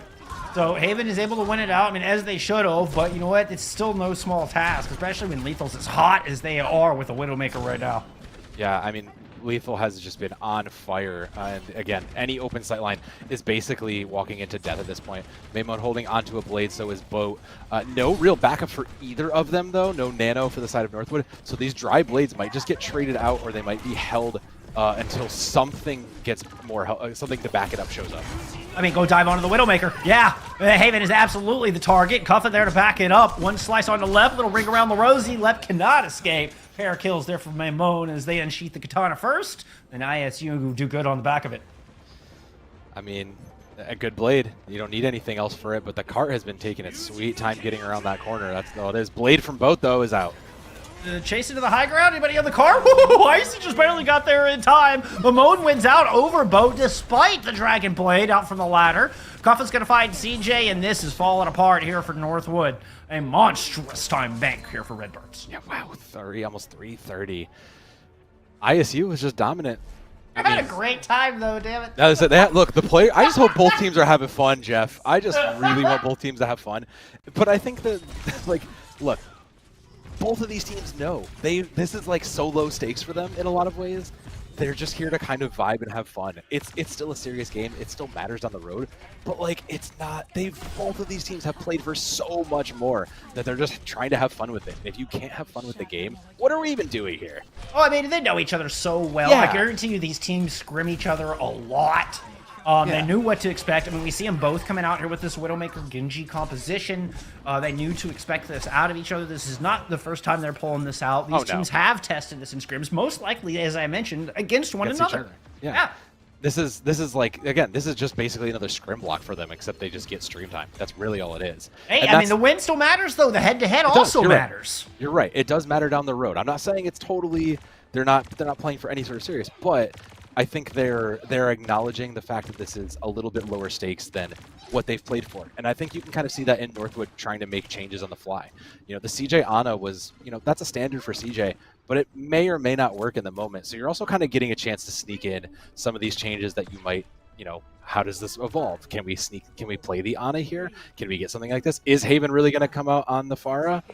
You know, maybe we'll see it, maybe we won't, but it gives these players a chance to try these new things in a pretty fun environment, all things considered. We have heard also from the coach of Northwood themselves that its focus for some of these players is a little bit more on OWCS right now, right? Like Haven plays for Fluffy, CJ plays for TSM, Faustus is coach, DJ moved over to Nightmare. Faustus is coach at TSM. Like they've got a little bit other things they've been focusing on when I was talking to Faustus about this. So they said, you know what? We may have a little bit of a slow start to this season. Yeah, and I mean, it's hard not to. That is important here. You might not. I mean, NECC is still very important, but you might also, you know, it's hard when you've got your head pulled in so many ways. Trying to get to DreamHack Stockholm, right? Yeah, you know? Yeah. Or if you're just Northwood Blue and you're, you know, you just can't quite get this push through. If your head's back in spawn, you also have a tough time. Yeah, Haven out here on the Pharah, try to find an opening. And so far, nobody's been able to kind of get past Kuffa. Kuffa's holding down the fort up front and center. Icy has made their way onto the back line. Can they do anything with it? I mean, I'm looking now at the back line for Northwood as well. We're going to Liari and Juno now. Oh, that's tragic. Icy's on an adventure out in Narnia, so I mean, Yeah, they've eventually completely they'll flipped this point. yeah, they've got most of this. They've got most of this kind of odd sustainy comp, and they've taken them from a different point. So CJ unfortunately just gets caught out though. Well, I mean, that's you've got ISU and Lep are up here on the objective, so ISU just runs in and mows down the other 3 that are still stuck in the choke. Yeah, I hesitant to say that Northwood Blue is kind of just trying to take space recklessly, but I'm not sure if the plan kind of came to fruition. It felt like they were trying to get multi-angles to... Speaking about on an adventure. Jeez. Yeah. I feel like a lot of these fights are just personal, Jeff, right now. We're just seeing a lot of like, look, 1v1 me, bro, right now. Where are we going? Where are we going? I'm hearing like Mary Poppins songs in my head. We're like chimney, chimney. Lep is just up here does the chimney sweep, Kings Row. I mean, look, Juno has the. It's an aerial. oldie but a goodie, all right? Don't at me. Oh gosh, no. Are we solo?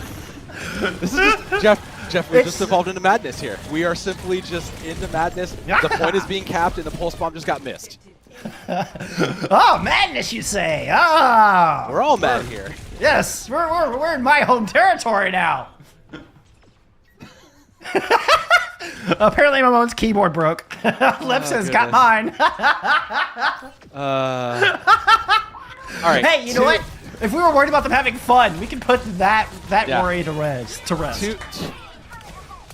And now we've got a wrecking ball going into something here. The Cuffa wrecking ball of all things. Wrecking ball of all things, yeah. All right, double support ult here from ISU. As the wackiness continues, Jeff is able to find CJ with that. There's a rally used at some point. ISU are holding.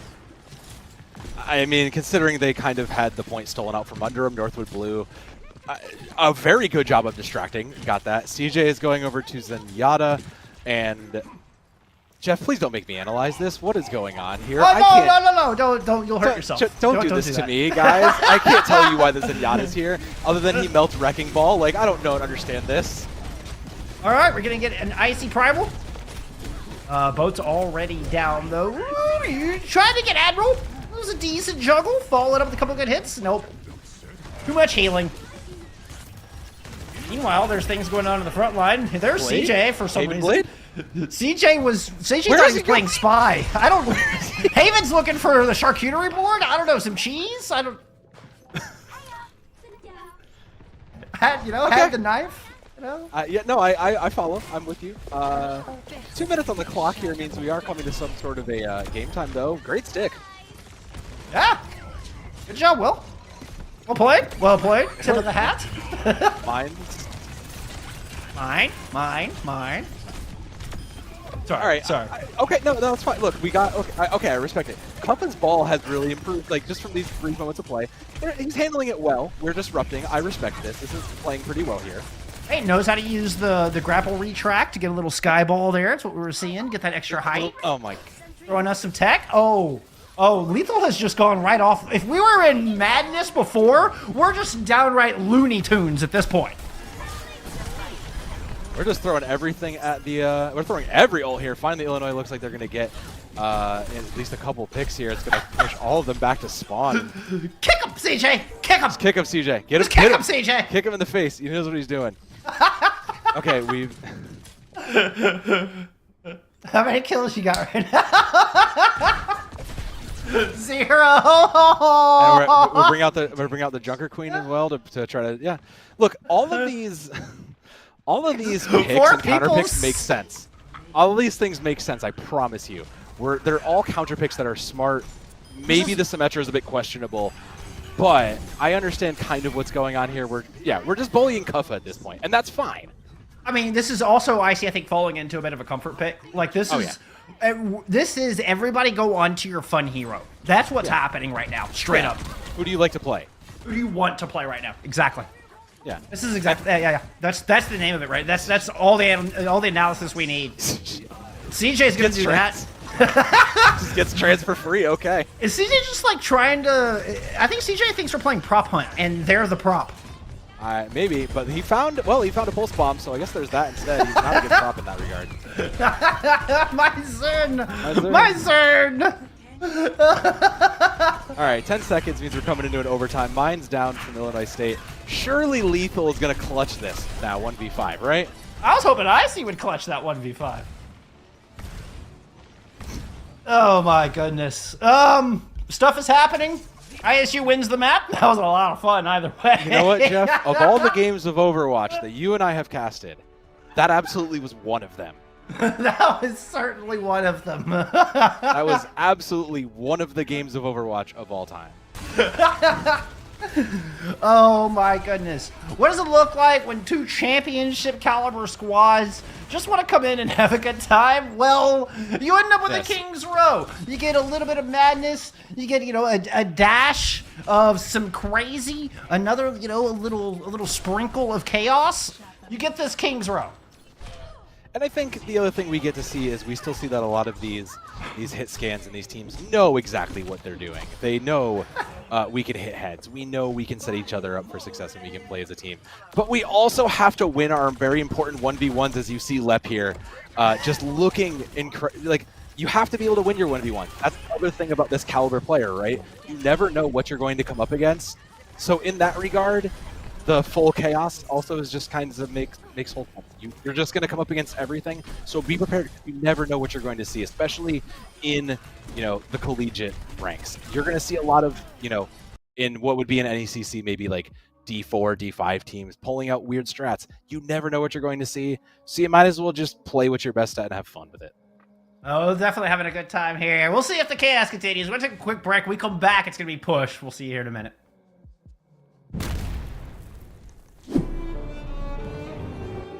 What am I supposed to say? It doesn't matter. He's dead. He ain't listening to you anyway. I'm hungry. No. Put it away. I can't watch it. Oh, crap. Just reach in. You gotta pull it. Just grab it. Just take it out of his hand. What do you mean you can't? He won't let go. What do you mean he won't let go? He's dead. Help me. Get in there. No, just hold on. Make him let go of it.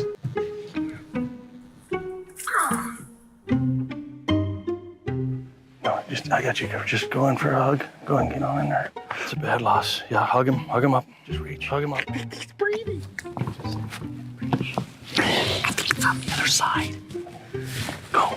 I can't. Just- I can't do it.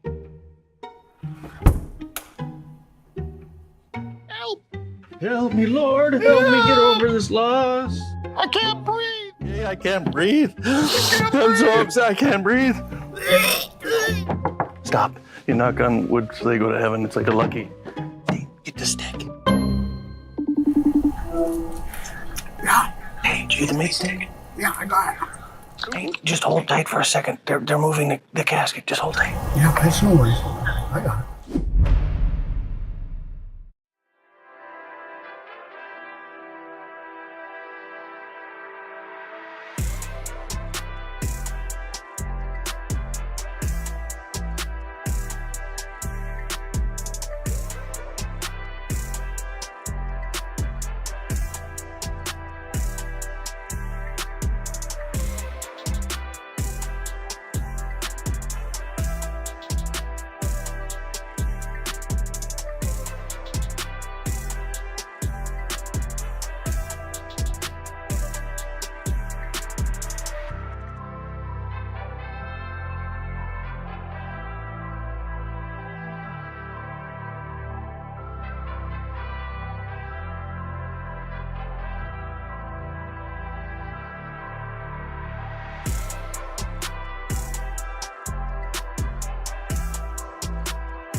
after the most serious map of Kings Row I have ever seen in my life.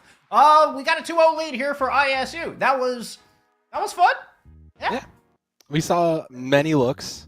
We saw looks. Many looks of So many heroes. Yeah, we saw many heroes. We saw many bullets and many picks being made. But in many all lols seriousness, in chat too. yeah, that's true. Many lols. But in a more seriousness, we saw a bunch of players getting what we all truly want out of Overwatch, which is to have fun playing games with our friends. That's truly what we got out of it, and that's what we all should aspire to have. I think there's actually some real wisdom in that. Like, even the best teams in collegiate across the country don't take themselves so seriously that they can't just have a good time here, even though it's an official, right? Yeah. Like, there is some real wisdom in that. I respect it. Yeah, because we all know these teams. We've seen these teams a million times. We know they're going to play again somewhere down the road, probably at a very important juncture when it's going to be very serious and coaches will be yelling in their ears. But for right now, when it's week 2 of NECC, let's just vibe, bro. Let's just hang out and have fun with it. Oh, the Widow Genji. The Widow Genji has been a good time. I feel bad for CJ Zenyatta, I will say. Yeah. Hopefully, I mean, went on a nice trek. I don't know. I feel like it was part of a TV show. Was maybe off trying different cuisine around Kings Row. Maybe a little bit of a tip of the cap to Anthony Bourdain or something. I'm not exactly sure what CJ was doing, but it was fun. I mean, let's also not discount Lep's magical adventure there. They got quite the view aerial of Kings Row.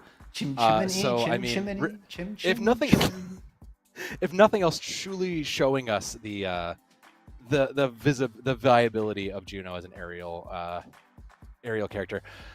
That all said, Jeff. I thought you were going to say as a chimney sweep. I was certain you were going to say as a chimney sweep. Do they have chimneys in space? I don't even know.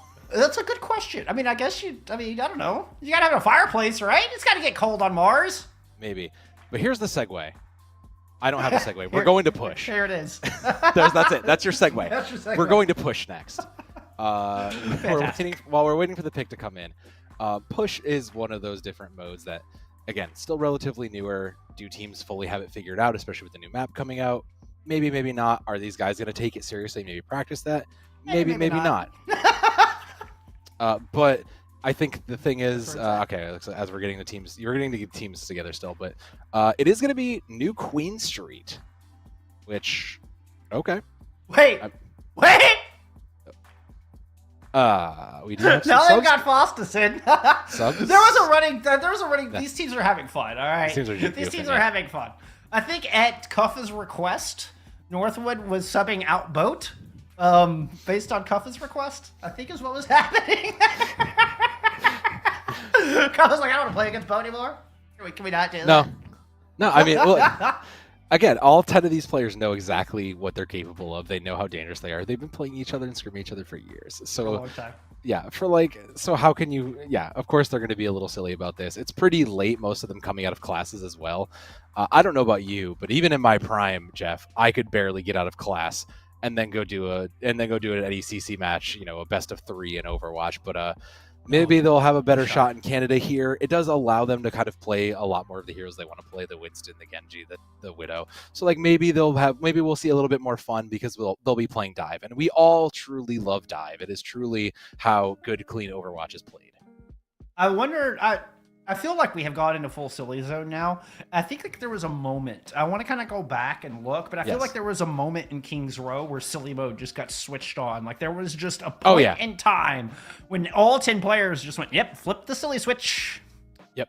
I think it was probably after one of those 2 to 3K lethal headshot, reels. Yeah. That Northwood just kind of went, okay, we're just going to do whatever now because we're not winning this. Yeah, okay, we're just done. We're not winning this duel. Let's just go do whatever we need to do here. Because then we swapped in the Winston, then we swapped in a bunch of stuff, which all makes sense to try to get to the Widow. But at that point, you're not playing what's meta in quotations, and all bets off. I will say New Queen Street would be a good map for the Junker Queen. Oh, wait a minute. Are we off-rolling now? We're off-rolling now. Okay, well, I mean, let's give them time. They have 15 seconds to all get on their proper rolls. Yeah, I'm not taking this. Jeff, I just sat through the entire King's Row of nonsense. I'm not talking about anything until doors open right now. If this comes out, I know they're just messing with us. Illinois, ISU, playing what's expected. They're probably going to go off the rails, and crap, here we are, Jeff. This is we are. the life I told you we were in full silly mode. Yeah. Like, I got that feeling just from coming to New Queen Street. All right, nobody's taking New Queen Street seriously. Yeah, like, for real. Well, I could see it if you really wanted to play the Junker Queen. You might be able to get away with that here, but I also didn't have high expectations. Illinois will probably go back and swap off of their meta comp soon. Okay. I mean, Lep on the Wrecking Ball has gotten first pick. Haven, what do you know? Haven, baby, where are we going? We are playing on the ledge. We are. Oh, there went Lep. Speaking of playing on the ledge, I did not have Lep Wrecking Ball on my bingo card today, Sam. No, Lep Ball was not it, and here we are again. But Boat is the lethal. Yeah, see, now the rest of ISU is going to start to check this out. But I can look, 4 out of 5 is pretty good for ISU. So that tells me at least someone in the chat is like, hey guys, can we take it a little seriously? Get something out of this match. Oh, I mean, Boat punishes lethal sim swap right out of the gate. You know, that may be playing silly, but there are still some egos involved here. I promise you, even on off-rolling, CJ wants that kill on Maimone, and CJ will brag about that kill on Maimone, and rightfully so. Yeah, and the fundamentals are all there. You could see the peel coming from Admiral for Luzmino, so, I mean, it does really, you know, look, we're having fun, but there are still things that have to stand in Overwatch here, and it is punishing the Zenyatta. That was some rad tech! Yep. Okay, Lep. Yeah. That was actually some rad tech to get the follow-up, using the momentum to get the pursuit down. I'm impressed. I mean, Lep's been pretty solid on the ball so far. They managed to control the bot as well. Not quite get it too far, but it's better than nothing. Uh-oh.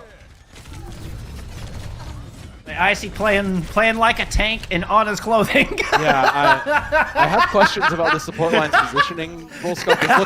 This genuinely looks like my gold rank games right now with how they're playing, and I have some questions. That was absolutely the positioning of somebody who like didn't realize that they were on support. Yeah. You know, that was like, this is where I play. Like, wait a minute, I'm not Orisa. Oh wait, never mind. Okay, I shouldn't be here. I should not be here. I should not be here. Haven, hello. Okay, good. All right. Mines. We got some mines from Lep. Where'd they go? Over there, kind of back of the checkpoint. Okay, the solo blossom. CJ. Whoa, that was personal. That was personal. That was very personal. That's what happens when your support player gets fed up getting bullied by the DPS. Honestly, that was right. Andy I think there's a little bit of something cathartic about that. Like CJ was able to firsthand go get revenge on Maimone. Oh yeah, that was absolutely cathartic for him, and I wouldn't have it any other. I don't think he'd have it any other way.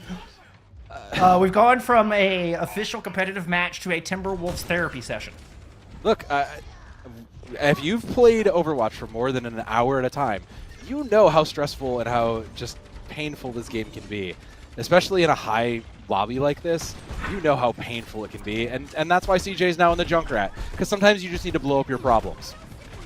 If your problems aren't dying, let's just throw more explosives at them. Exactly. Keep that. Oh, hey, you got the rollout. Oh, but you missed the mine. The mine's stuck.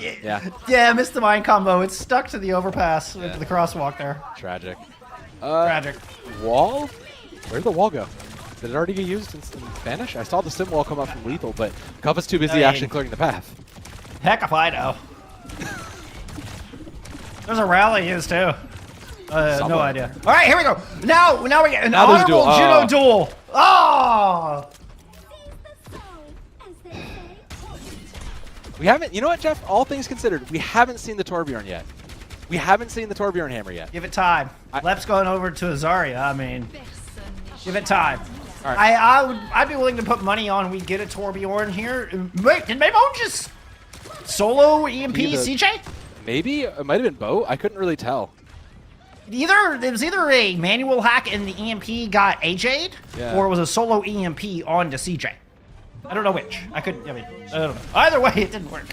We're in spawn now. All right, Cuff has completed the touch the door challenge, so we can check that off the bingo card. If your bingo card should be coming to full right now, and hey, we also have a completed push. I mean, C9.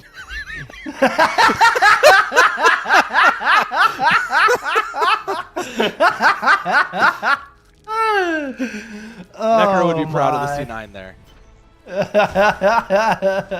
Oh, man. Oh, you're an absolute legend. I mean, all 10 players in this lobby are just legends. That's like that's what makes this fun. Yeah. I mean, it's your defending champs, and they get the 3-0 here today. Yeah. And it's like you said, you know, how often do these guys probably scrim each other that this is just another scrim block for them? Yeah, this one has a little bit more value for it, but these guys are going to see each other. You know, we're going to see these teams probably in multiple of the collegiate events down the road. They're going to be playing in the playoffs, and when the time comes, they know what they're doing. They know how to run the main comp, and they have their adaptations. It's not that these guys don't need testing, but these guys also need to blow off some steam sometimes too. I mean, and we did get some things that we can take away from this. Yes. Okay. IC extremely flexible, and that flexibility is going to serve him well in the squad. I think that's going to become a fundamental cornerstone of Northwood's strength, is how flexible IC is in this tank role.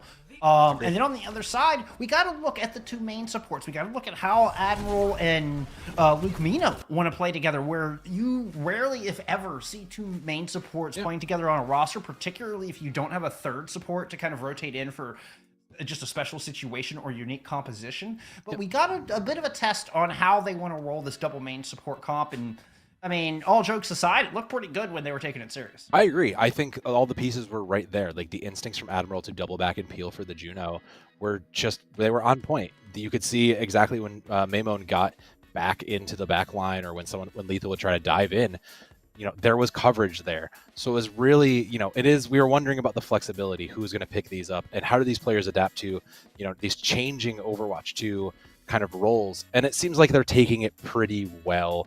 I would be interested to see how they do further down the road. I can't wait to see them when they end up in a match that, you know, has a little bit more, I don't know. I don't know how to say it. A different match for a different time. I would be very curious to see how that support line works out, because it seems like they've got their fundamentals down, and when the machine works perfectly, I think it's going to be a thing of beauty. This could be a match that we herald back to later and just kind of look back at this first map and kind of see the growth and see the changes as two of our top teams in collegiate Overwatch are able to move forward. But you know what? That draws our week 2 to a close. Any final thoughts on the back of whatever that was? Look, we had some very high highs and some low lows and some great middles. I mean, our first game today was pretty phenomenal between Delaware Varsity and TSU. I think it was a very, very close game, and Division 2 has a lot of talent growing in it. And I mean, to get a look at some of our T1, you know, top of the line champions, top of the line players, I think seeing them in a different light does a lot of good for the community as well. So, hey, as long as they have, again, I said it earlier, I just hope both teams are having fun, and I think all 4 teams tonight have fun. I know I had a blast. Yeah. Oh, and I'd love to see TMU with Solo in the roster. Like I think that's a really rivalry where we could get back to. Blue Hens looked real strong today too. Oh, what a good day! What a good day! Thank you so much for hanging out with us. It's been an absolute pleasure to get back in the booth. I've missed this. Thank you so much for welcoming us back with open arms. Big shout out and thank you to Hippie, our producer, and Caroline, our observer, here for today's match. It's been an awesome job as always back behind the scenes. But that is going to do it for us, friends. We got nothing else for you. We'll see you next week for week 3. Thank you so much. Y'all be kind to each other. Have a good one, friends. Take care.